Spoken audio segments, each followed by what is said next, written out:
You really think bravery gets you anywhere, Liam? Wake up. The world doesn't care about people like you. The words echoed in his mind as he guided the cargo plane through another endless night, his hands steady on the controls but his heart heavy with memories. Liam Conway had spent years hiding above the clouds, choosing solitude over connection, predictability over purpose. Tonight, as he adjusted his headset and checked the instruments that had become his only companions, a mayday call crackled through the static. An impossible choice lay ahead, one that would test not just his skill, but his resolve. Life was about to turn in the most suspenseful way. Hello, everyone.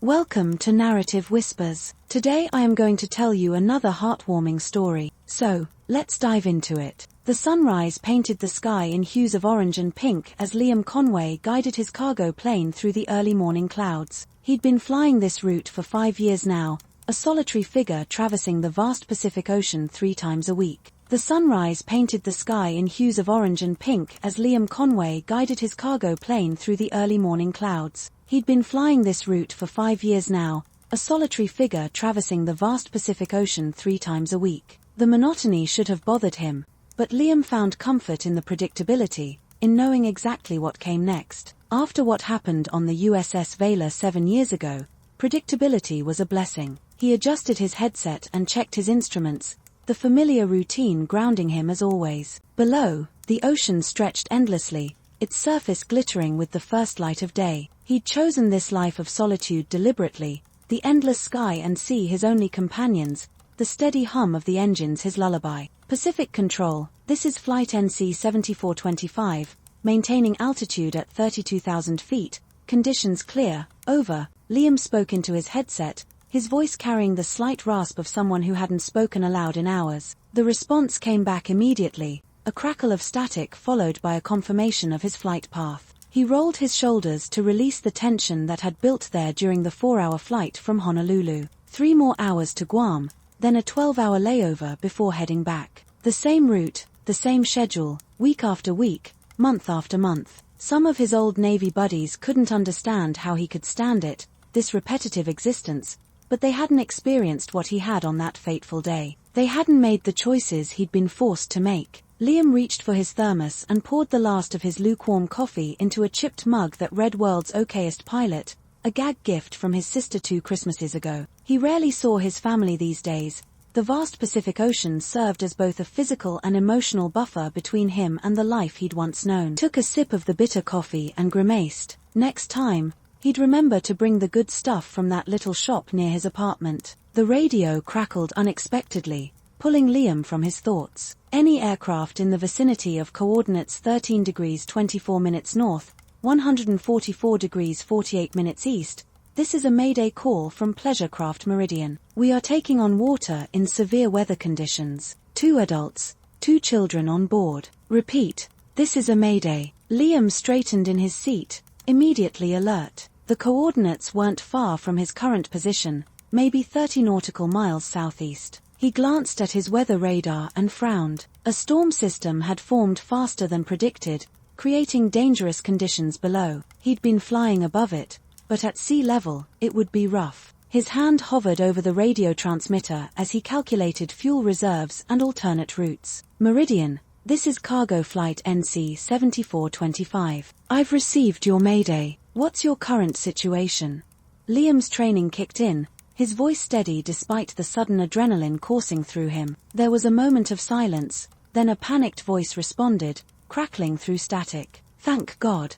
We're shipping water fast, engine rooms flooded. Storm hit us suddenly, hull damage. We've maybe 20 minutes before we need to abandon ship. We've got a life raft, but in these conditions. The voice trailed off, and Liam could hear the fear beneath the static. He made quick calculations on his flight computer, mind racing through options and protocols. The nearest Coast Guard station was over an hour away, even if they deployed immediately. Pacific Control, this is NC 7425. I'm diverting to assist a vessel in distress at coordinates 13 degrees 24 minutes north, 144 degrees 48 minutes east. Pleasure Craft Meridian reporting imminent sinking with 4 souls aboard. Requesting immediate Coast Guard deployment. Over. Liam was already adjusting his heading, descending to get a better view below the storm clouds. The controller acknowledged his report, confirming that emergency services would be dispatched, but Liam knew the hard truth: help would arrive too late for the family on the Meridian. He checked his emergency supplies: a GPS beacon, emergency flares, a small medical kit, and a survival package. Not much, but it might make the difference between life and death for those people waiting in the churning seas below. The plane bucked as Liam descended through the turbulent air, rain lashing against the windshield in violent sheets. Lightning flashed nearby, illuminating the dark clouds with momentary, blinding brilliance. His hands were steady on the controls, but his mind raced. What he was attempting was dangerous, possibly foolhardy. Standard procedure would be to maintain visual contact if possible, report positions, and wait for the professionals. But Liam had seen what waiting could cost. He'd watched from the cockpit of his fighter jet 7 years ago as a fellow pilot's craft sank into the ocean, waiting for a rescue that came 3 minutes too late. Not again. Not if he could help it. Meridian, NC 7425 here. I'm descending to your position. Have you deployed your emergency beacon?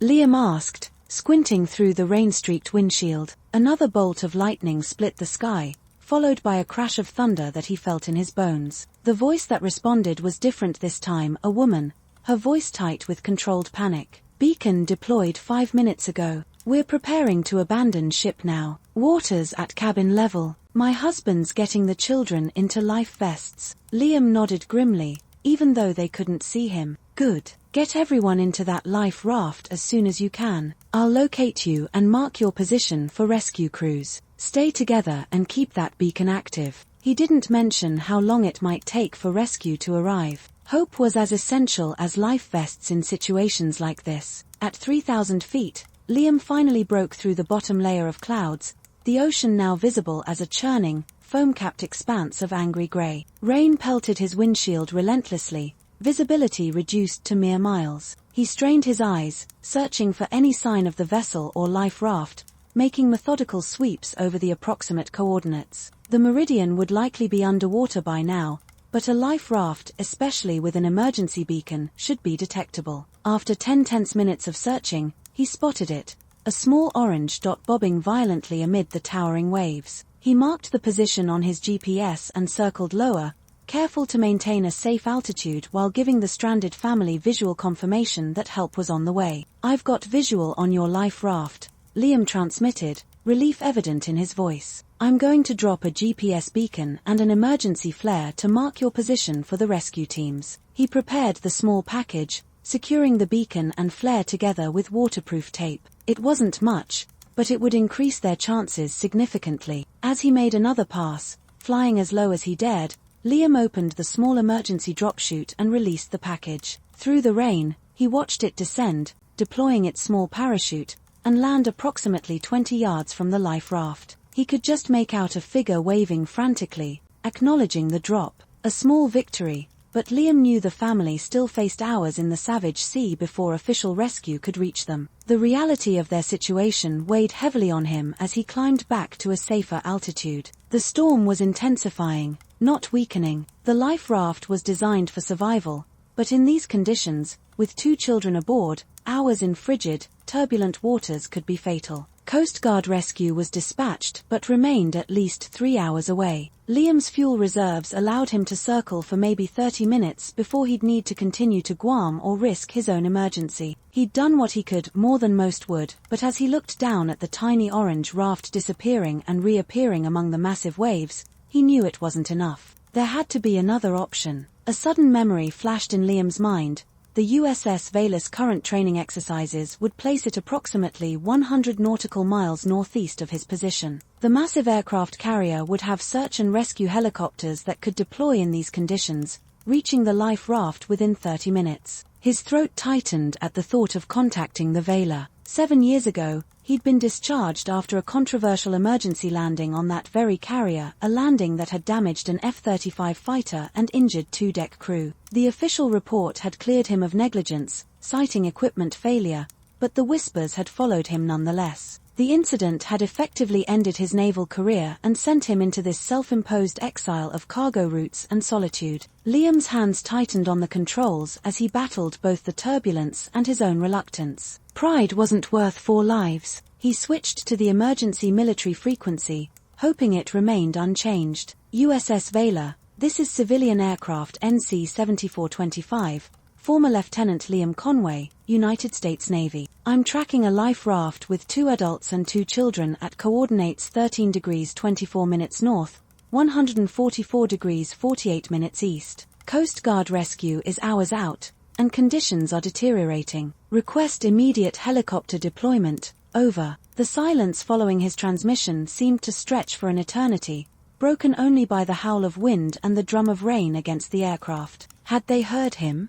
Would they even respond to his call after all this time? Finally, the radio crackled to life. NC-7425, this is USS Valor Command. We've received your transmission and are evaluating response options. Stand by. The formal, non-committal response didn't surprise Liam. Standard protocol when dealing with a non-military request. He continued circling the life raft's position, watching as the orange dot was increasingly difficult to spot among the growing swells. 5 minutes passed, then 10. The radio remained silent. Liam's jaw clenched with frustration. He understood the protocols and chain of command that governed naval operations, but every minute delayed decreased the family's chances. He was about to transmit again when the radio came alive with a different voice. Cargo Flight NC-7425, this is Captain Reynolds of the USS Valor. We've dispatched a Seahawk rescue helicopter to the coordinates you provided. ETA approximately 26 minutes in current conditions. Can you confirm the life raft is still visible at those coordinates?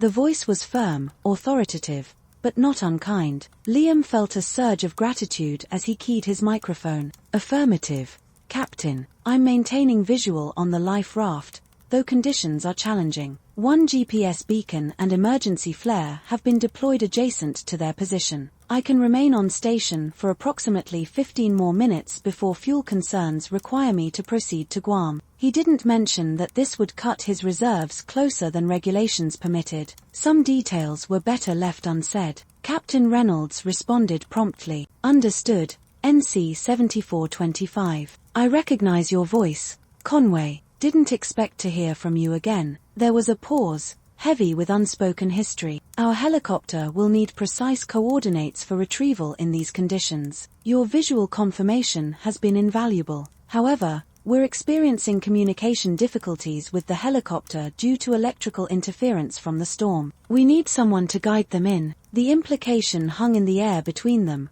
unspoken but clear. Liam stared out at the darkening sky, understanding crashing over him like the waves below. They needed him to land on the carrier, to personally provide coordinates and guidance to the rescue team, to return to the Valor after all these years, under circumstances eerily reminiscent of the incident that had ended his naval career. A cold sweat broke out across Liam's forehead despite the air conditioning of the cockpit. Landing a cargo plane on an aircraft carrier wasn't just difficult, it was nearly impossible without specialized equipment. Aircraft carriers were designed for fighter jets with tailhooks and specific landing gear, not civilian cargo planes. The risk of catastrophe was enormous. Yet, as he looked down at the barely visible life raft, at the family fighting for survival, Liam knew he had no choice. Captain, I need to land on the Valor to provide direct assistance to your rescue operation. Requesting emergency clearance and guidance for approach. The words left his mouth before he could reconsider,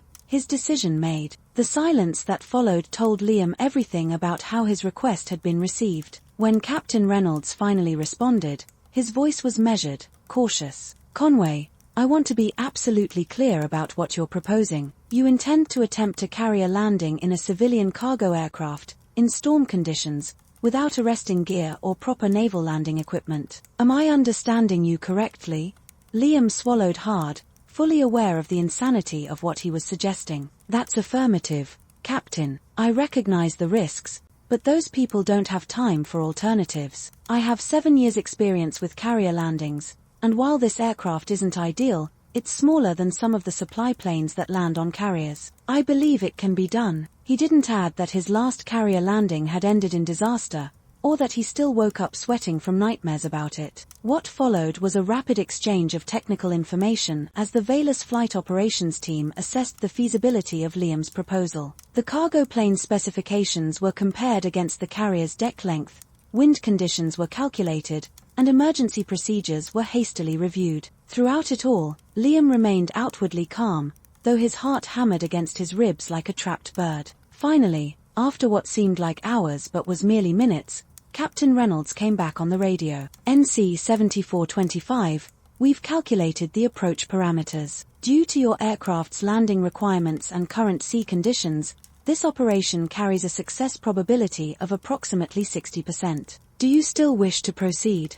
The question was delivered without emotion, but Liam could hear the underlying message.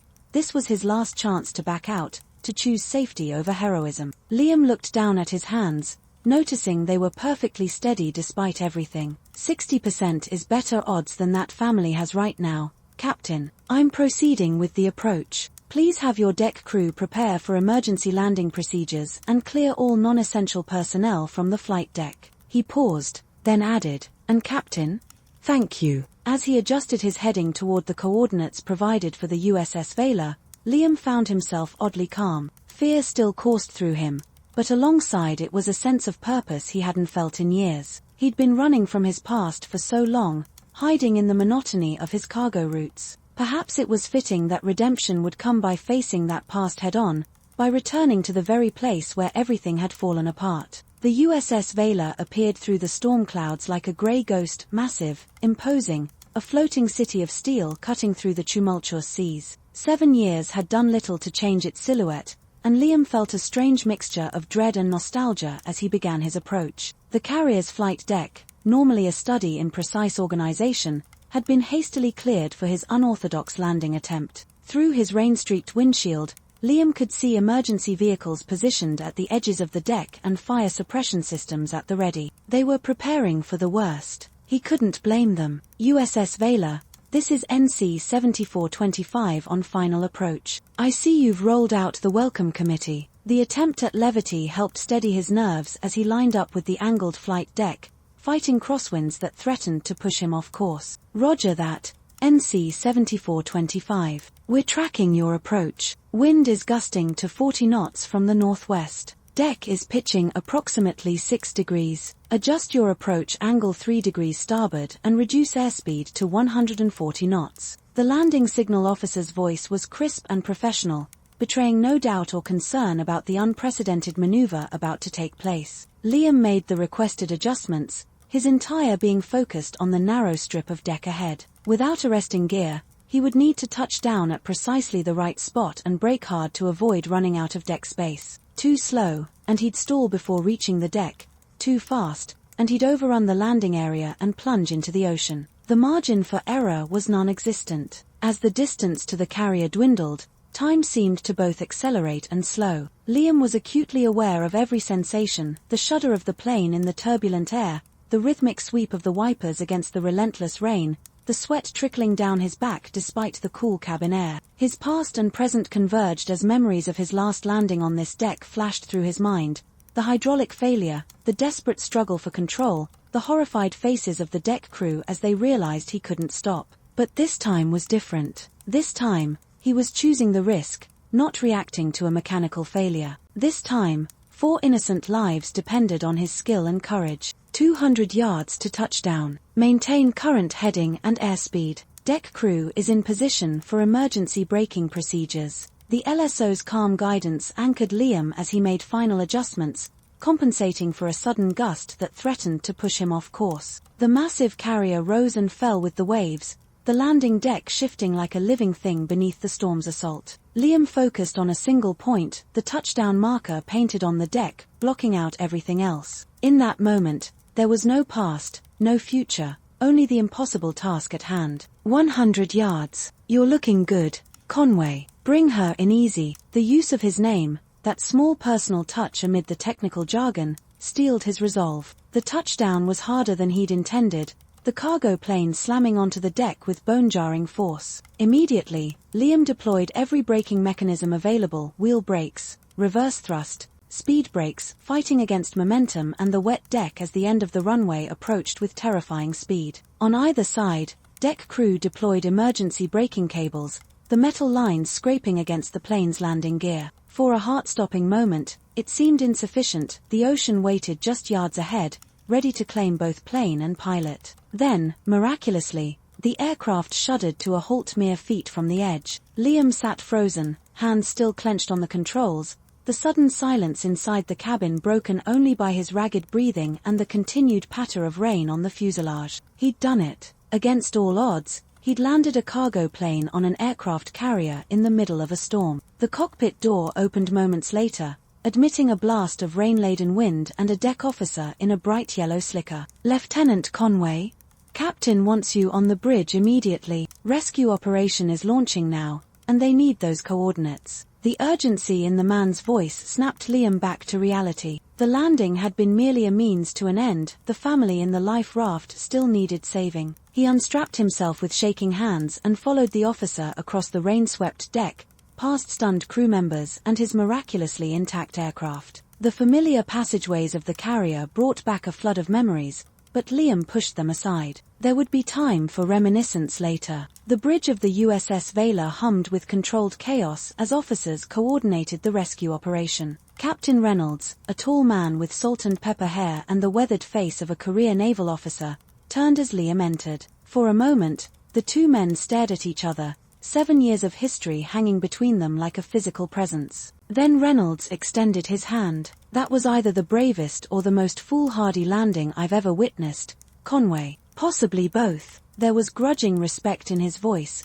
perhaps even a hint of admiration. Liam accepted the handshake, his own grip firm despite his fatigue. "Desperation makes for interesting decisions, sir. I have the exact coordinates for the life raft and can guide your rescue team directly to them." The next 30 minutes passed in a blur of activity as Liam worked with the helicopter rescue team, providing detailed information about the life raft's position, the beacon he'd dropped, and the current conditions at the scene. The Seahawk helicopter launched into the teeth of the storm, its powerful engines carrying it swiftly toward the stranded family. From the bridge, Liam watched the radar tracking the helicopter's progress, his tension easing only when the pilot's voice crackled over the radio. "Bridge, this is Rescue 1. We have visual on the life raft and are commencing retrieval operations. For survivors visible, all appear conscious." A cheer went up from the bridge crew, quickly suppressed by the officers present but nonetheless heartfelt. Liam closed his eyes briefly, relief washing over him in a warm wave. Captain Reynolds appeared at his side, offering a cup of steaming coffee. "They found them exactly where you said they'd be. Beacon was still active, flare still visible despite the conditions. Without your intervention, I doubt they would have lasted until Coast Guard arrival." He studied Liam's face thoughtfully. "You took an extraordinary risk today, Conway. That landing," he shook his head, still seemingly amazed. "Naval aviation might analyze that footage for years." Liam accepted the coffee gratefully, the warmth seeping into his cold hands. "I couldn't let another crew go down, sir. Not if there was something I could do." The words were simple but laden with meaning. Reynolds nodded slowly, understanding the reference to the incident 7 years ago. Rescue 1 to bridge. All 4 survivors successfully recovered. 2 adults, 2 children as reported. Hypothermia concerns for the younger child, but all are stable. Returning to ship now, ETA 12 minutes. The transmission brought another round of restrained celebration to the bridge. Liam felt a knot he hadn't realized was there loosen in his chest. They were safe. The family that had faced almost certain death was now en route to medical attention and shelter. His reckless gamble had paid off. Captain Reynolds clapped him on the shoulder, a gesture of camaraderie that would have been unthinkable hours earlier. "Well done, Conway. Well done indeed." The simple praise, coming from the man who had overseen his discharge hearing, meant more than Liam would have expected. An hour later, Liam stood in the carrier's medical bay, watching as doctors and corpsmen attended to the rescued family. The parents, Maria and James Chen, he'd learned, sat huddled together on one examination table, thermal blankets wrapped around their shoulders. Their children, a boy of about 10 and a girl who couldn't be more than 6, were being examined nearby, the medical staff maintaining a light-hearted banter that seemed to be keeping the children's fears at bay. The younger child, Sophia, had indeed shown signs of hypothermia, but was responding well to treatment. When Maria noticed Liam standing in the doorway, she rose on unsteady legs and approached him, her husband following close behind. "The captain told us what you did diverting your flight, finding us in the storm, even landing on this ship to make sure we were rescued." Her voice trembled with emotion. "Our children would have died out there. We would have died. How can we ever thank you?" Beside her, James nodded vigorously, his eyes bright with unshed tears. Liam shifted uncomfortably under their gratitude, suddenly aware of his disheveled appearance and the exhaustion that pulled at every limb. "Anyone would have done the same," he said, the words automatic though he knew they weren't true. Most pilots would have followed protocol, marked the position, maybe dropped supplies, then continued to their destination. Few would have attempted what he had. James shook his head firmly. "No, sir. What you did goes far beyond duty. You risked your life for strangers. That's not common, that's extraordinary." Before Liam could respond, a small figure darted from one of the examination tables and wrapped thin arms around his waist. Looking down, he found himself staring into the solemn face of Sophia Chen, her dark hair plastered to her head, her brown eyes wide and serious. "Mommy says you're the reason the big helicopter found us when we were scared in the boat. Thank you for not letting the sea monsters get us." The simple, childish gratitude struck Liam more deeply than her parents' more eloquent thanks. He knelt down to her level, smiling gently. "You're very welcome, Sophia. I'm glad the sea monsters didn't get you, too." Over the child's head, he met Maria's tearful gaze, something profound and wordless passing between them, an understanding of how fragile life could be, and how precious. Later that evening, after ensuring the Chen family was comfortably settled in guest quarters and arranging for his cargo to be transferred to another flight, Liam found himself standing on the observation deck of the USS Vela. The storm had passed, leaving behind a sky washed clean of clouds, stars pricking the darkness like distant beacons. The sea had calmed as well, the waves now gentle ripples rather than towering monsters. Behind him, the door opened, and footsteps approached, the measured tread of someone accustomed to command. "I thought I might find you here," Captain Reynolds said, coming to stand beside him at the railing. "You used to come here after difficult missions, as I recall." Liam nodded, surprised the captain remembered such a detail from 7 years past. They stood in companionable silence for several minutes, watching the moonlight play across the water. Finally, Reynolds spoke again, his voice thoughtful. "The inquiry into your emergency landing 7 years ago, we got it wrong, Conway." The admission hung in the air between them, unexpected and weighty. "The equipment failure was documented, verified. You were cleared of negligence. But I allowed the whispers to continue, the doubts about your judgment. It was easier than admitting our maintenance protocols might have been insufficient." He turned to face Liam directly. "What you did today proves what kind of pilot you truly are. What kind of man you are." Liam absorbed the words, feeling something long knotted inside him begin to unravel. For 7 years, he'd carried the weight of that day, not just the technical failure and difficult landing, but the subtle ostracism that followed, the feeling that his fellow officers believed he had somehow failed them. "I appreciate that, Captain, but today wasn't about proving anything. It was just about getting those people home safely." Reynolds smiled slightly. "And that, Conway, is precisely my point." He extended his hand again, this time with a small card held between his fingers. "Should you ever decide commercial cargo routes aren't challenging enough, that's my direct line. Naval aviation could use pilots with your particular brand of calculated recklessness." As Captain Reynolds departed, leaving Liam alone with the night sky and the gentle roll of the carrier beneath his feet, an unexpected peace settled over him. The memories of that day 7 years ago would always be part of him, but perhaps they no longer needed to define him. Today, he'd returned to the scene of his greatest professional trauma and found not failure but redemption. He'd saved 4 lives and, in the process, perhaps begun to save himself from the prison of isolation he'd built. Tomorrow, he would file his flight plan and continue his route to Guam, then back to Honolulu. But for the first time in years, Liam found himself contemplating a different future, one where the endless repetition of oceanic crossings gave way to something new, something challenging, something where the skills and courage he'd rediscovered today might serve a greater purpose. The stars continued their silent wheeling overhead as Liam remained on deck, the captain's card a small weight in his pocket, full of possibility. The Velas engines hummed beneath his feet, a familiar vibration that now felt like an old friend rather than a painful reminder. Somewhere on this vast ship, the Chen family slept safely, their ordeal ended, their futures intact because he had chosen to act rather than simply observe. It was a small thing, perhaps, in the grand scheme of the world's sorrows and joys, but to Sophia Chen and her family, it had meant everything. And to Liam, it had offered something he hadn't realized he was seeking. Not just absolution for past failures, real or perceived, but a path forward. A reminder that even in the midst of storms, both literal and figurative, there was always the possibility of safe harbor, of coming home. Thank you for listening to this story. If you like it, please do not forget to like, share and subscribe to the channel. See you in the next story of Narrative Whispers.